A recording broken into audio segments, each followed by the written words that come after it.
I decided this morning that I needed to get the Christmas tree in here so we can feel all festive because Christmas is approaching. Let me go ahead and move this down this way a little bit. Oh, yeah, whatever.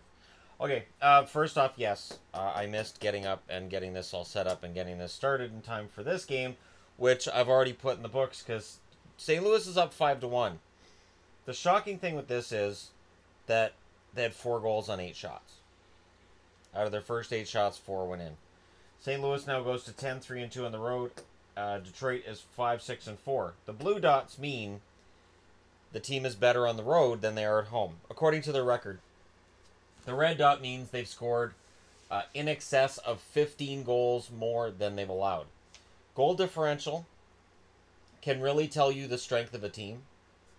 And when you get beyond a certain number, it becomes very, very impressive. And I know it can get blown up due to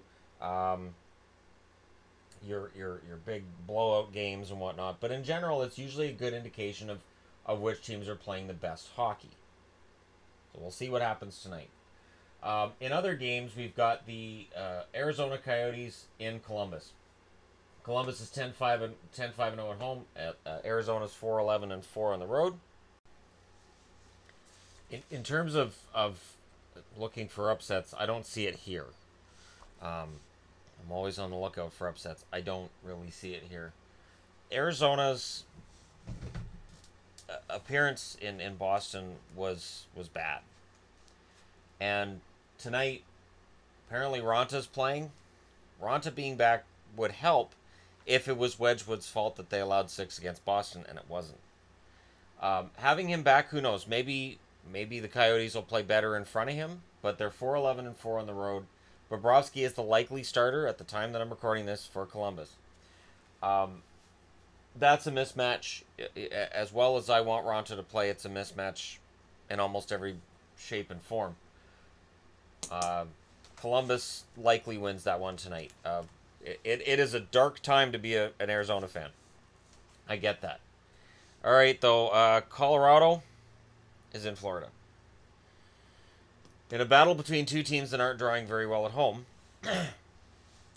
the Florida Panthers have a 6-5-3 record at home. Colorado's 4-8-1 on the road. Varlamov's the likely starter for Colorado.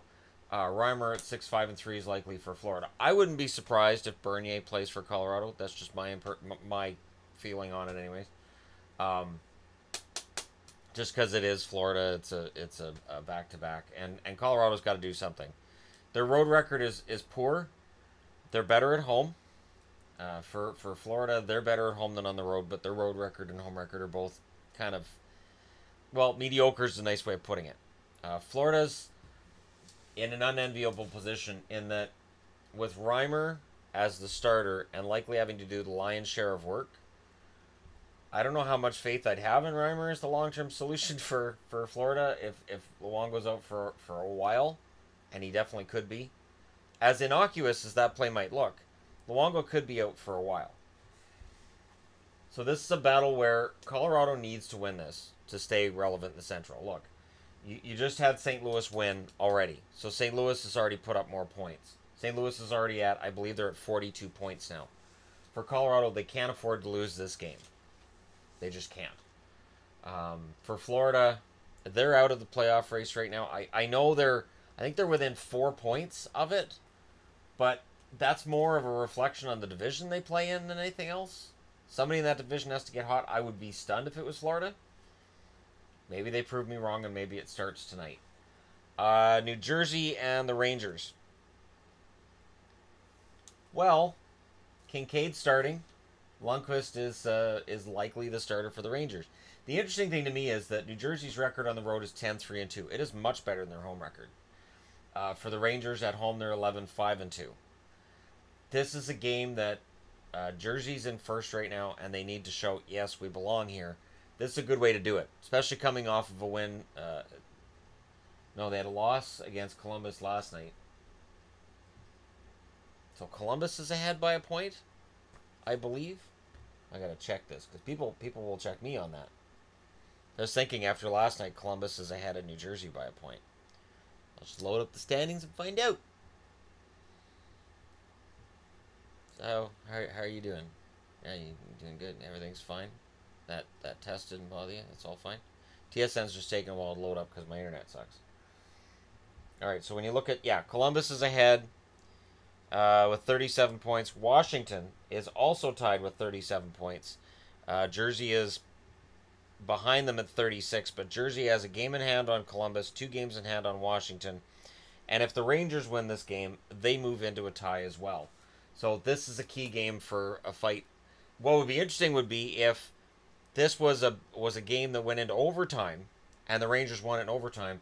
All 4 of those teams would be tied with 37 points should Columbus lose their game. And then that leaves Pittsburgh. Yeah, Pittsburgh's 2 points behind. So if Pittsburgh won, Columbus lost, Washington's not playing, and Rangers beat Jersey in overtime, you would have, or no, the Islanders are the team that's 2 points back. The Islanders are down here. The Rangers are 5 points back. So if the Rangers won in overtime, they'd be 3 points out of first, and you'd have a 5-way tie for first place in the division. Did anybody follow that math? No? Oh, okay. Sorry about that. I just find it fascinating that there's so many teams in that division that are so close, which makes this matchup important because, again, there's 5 teams that could have 37 points at the end of the night. They're at 32. So they don't want to be sitting back and watching as everybody else moves away from them. It's going to be really tough. A really good team is going to miss the playoffs in that division. Shadow. No. I said stop. Great, now I don't have a pen. No, I got a marker. We're good. We're good. Alright, I went and got the pen. Just Shadow's on one side of the couch, Pixel's on the other, and Shadow looks like he's going to jump at her.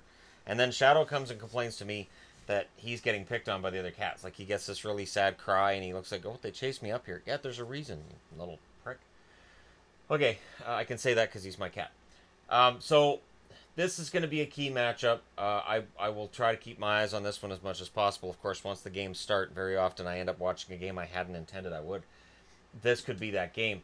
So, Edmonton is playing, well, it's a very important game for them. And the weird thing with Edmonton is they're better on the road than they are at home, and yet on the road they're 6-6-2. Montreal at home is 8-6-3 now.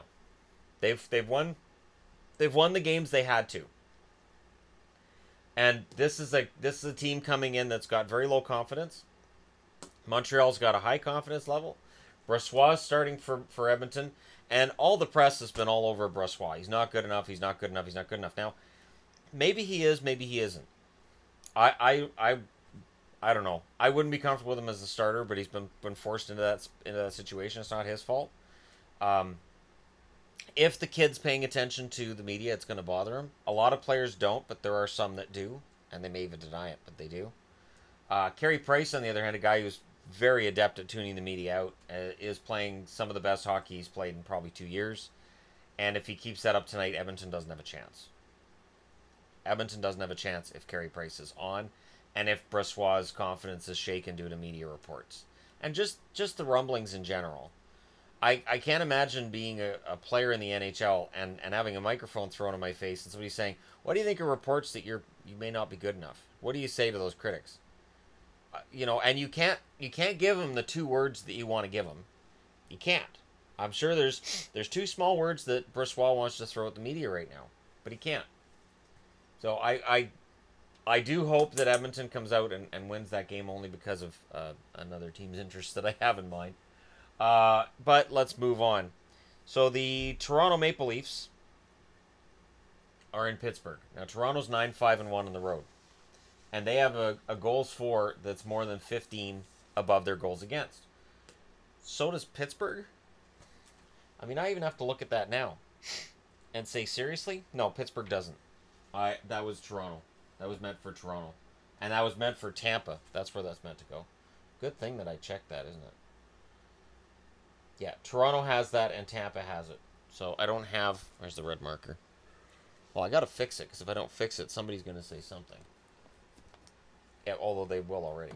Somebody already would be like, why does Pittsburgh have that? Pittsburgh, because they got blown out so many times, they don't have that goals differential. They're working on fixing it, but they don't have it right now. because it hasn't been a great start for them.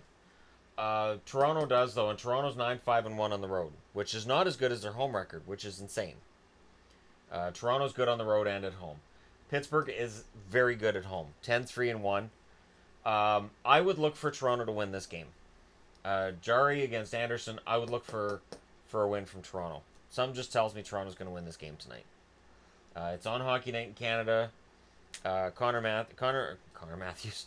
Austin Matthews, yes, the great mega beast Austin McDavid and Connor Matthews. Austin Matthews has a good record on Hockey Night in Canada, and this to me looks like a game that Toronto should win. It's a Pittsburgh team that's been very good. They've been very good. They're on the rise. When my power rankings come out tonight, unless they get killed by Toronto, they're going to make a substantial rise in the rankings, which will make some people happy and some people angry, because that's the way it works. Because that means they're bumping teams down. So fans of those teams will be like, wait, why are we behind Pittsburgh? Anyhow, Anderson's been solid for the last while. Jari's been solid pretty much the whole way through for Pittsburgh, considering he was put in the unenviable position of, hey, this is your two-time defending Stanley Cup champions. Go out there and be their goaltender for a while to replace Matt Murray. And good luck. And then whoever says that runs away, because you're really in a rough position there. A two-time defending Stanley Cup champion, and you're the starting goaltender, and there's a lot of pressure in Pittsburgh. There is. There's definitely the opportunity there for Pittsburgh to win 3 Stanley Cups. I think the pressure come playoff time is going to be real in Pittsburgh. And considering, now remember back that I said 5 teams could be tied with 37 points in the division. If they were somehow a 6th place team in that division with a very good record, but somehow missed the playoffs, the disappointment level in Pittsburgh would be huge. And you would hear reverberations throughout the NHL world of how we need to revamp the playoffs, and playoffs need to be seeded differently. I don't think they do. I disagree. But I'm in the minority, so I'm just going to leave it at that. All right. Tampa is at home to Winnipeg. Both of them dominant teams. Winnipeg's road record is not anywhere near as good as their home record. Tampa's home record is fantastic. I would expect Tampa to win this game. I'd be very surprised if they don't. Hellebuck's in net for Winnipeg. Vasilevsky for Tampa. I think it'll be low scoring, which usually means it won't be. But I would think it would be low scoring. I think Vasilevsky is in the running for Vezina, and Hellebuck is on the outside right now, but could be there by the end of the year. For Winnipeg, really, if they can get this road record up, not up to par even with their home record, but just get it to where it's well above 500. Say, like, if they won 3 in a row on the road and they kept their road record for above 500, and they were able to maintain that home record, they're in the playoffs, and they get home ice in the first round. I really believe that. Winnipeg is putting together quite the run. As much as St. Louis could eclipse it, and Nashville could eclipse it, Central and the Metro, those are the best divisions. Nobody's really doubting that right now. And it'll be interesting to see how Tampa does against a top Central Division team. Can they win it? Can Tyler Johnson keep up the recent decent streak he's been putting together? It really depends on line mates in Tampa too, though. But they have depth at every position, and I really think Tampa's the best shot at winning the Stanley Cup right now. But for Winnipeg to get into that conversation, these are the kind of games they need to win. Winnipeg will probably be in that conversation by the end of the year, but again, it is still relatively early in the season. I know it doesn't seem like it, but it's still relatively early. A lot can happen between now and the trade deadline. Winnipeg, if they win this game, they can kind of erase what happened in the Florida game. You lose in Florida, no matter the circumstances of why or how it happened, you're not happy. So winning in Tampa would definitely take the sting out of that. Now, Vegas is in Dallas.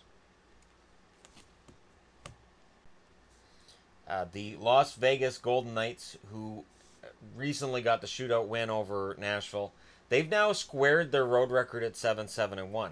Now, they are absolutely deadly at home. If they're 500 on the road, it's playoff time for Vegas. All they got to do is just stay 500 on the road, play fantastic at home, and they're good. Where Dallas is having a problem is they're 10-3-0 at home. Their road record is mediocre.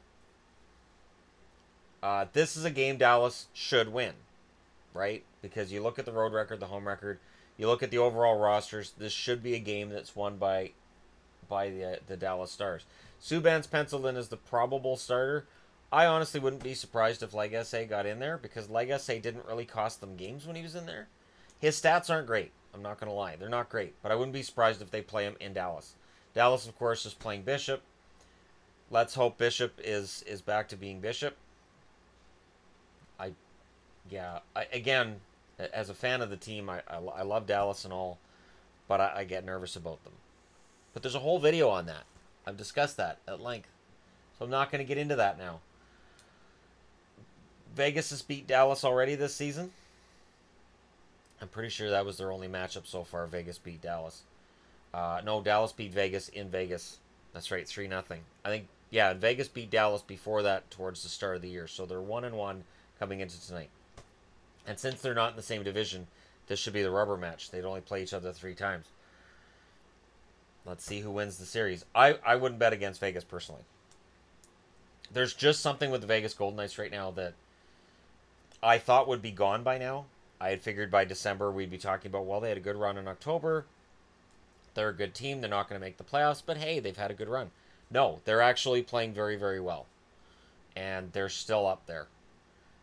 Depth and scoring, and now David Perron's back off the injured list. Vegas could really start to move themselves into the conversation of not just being good, but potentially being a Stanley Cup contender. We'll see if they can keep it up, though.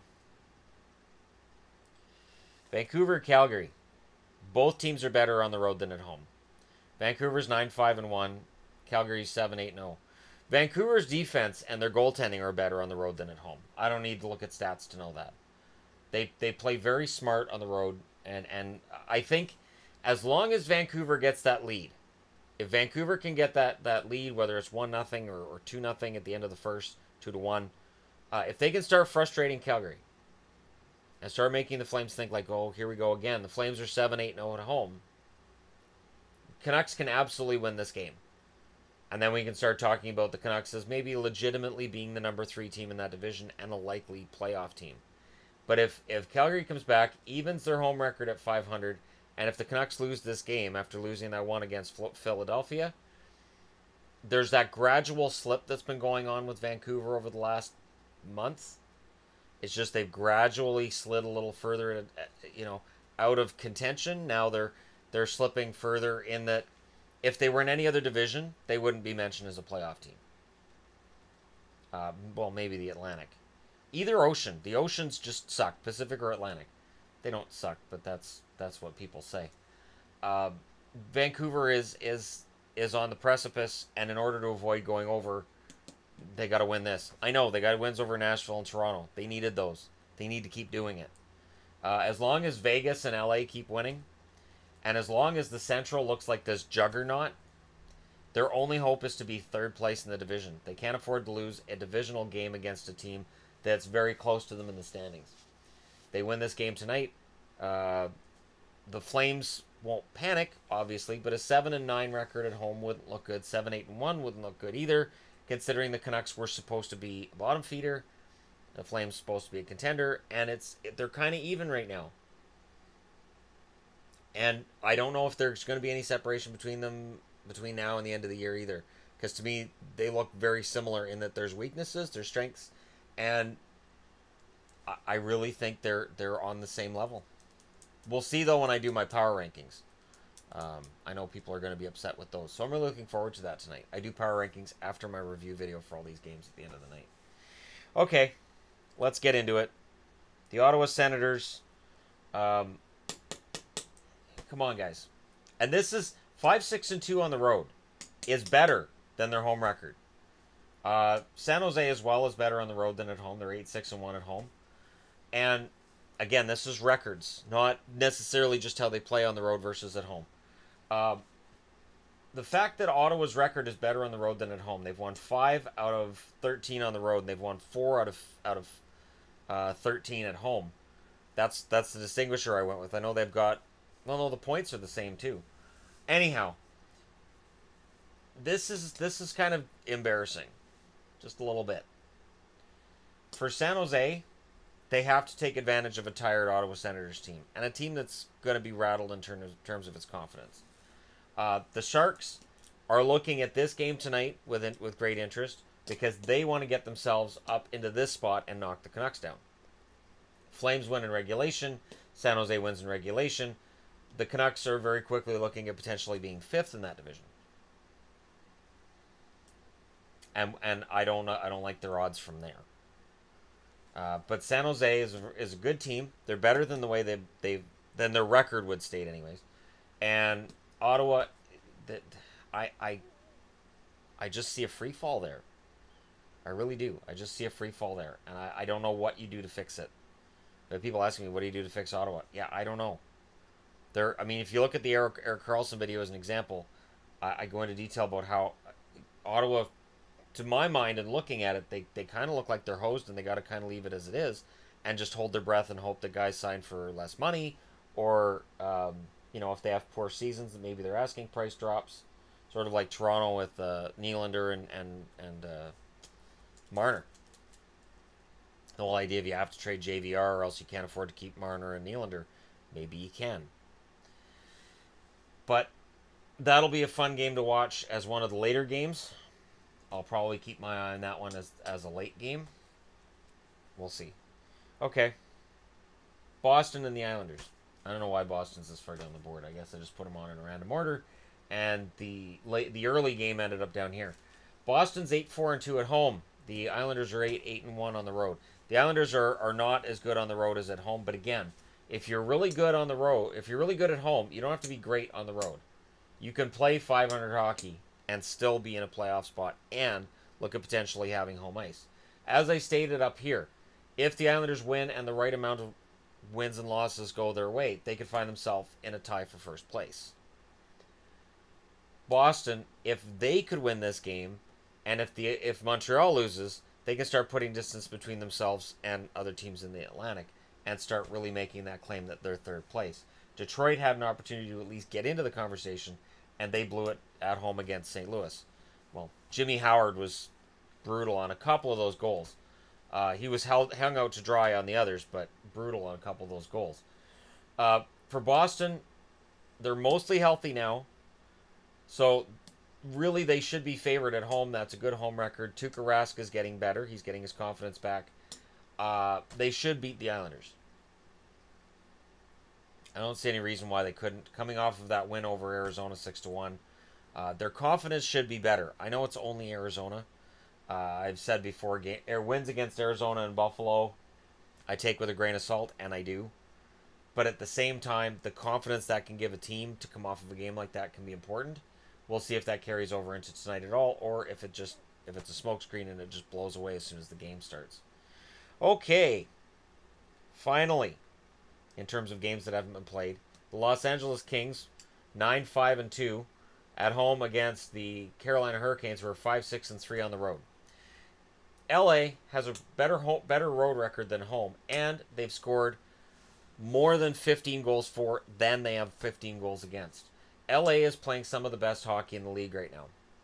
That's a decent home record. Their road record is better. With a win over Carolina, and if Vegas were to lose this one in Dallas, they get breathing room too. And breathing room's been tricky this year.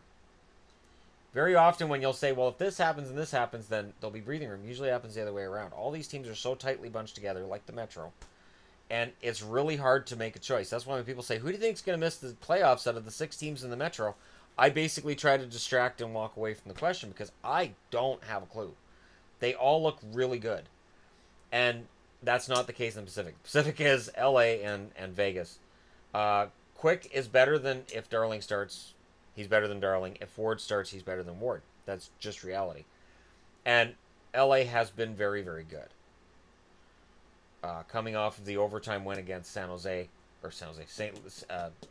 the Senators. You know, these guys with the Trojans. And the Hurricanes coming in off of a win. Oh, wait. They lost that. Yeah, they're coming in off back-to-back losses. They lost against Vancouver 3-0, had a 4-2 lead against San Jose, and blew it 5-4. So, this is a team that's coming in with low confidence. Not a lot of confidence in their goaltending, I would think, no matter who's in net. And LA has a lot of confidence in their goaltending, and that could be the difference. I would not look for an upset here. So, upset of the night for me. Most likely.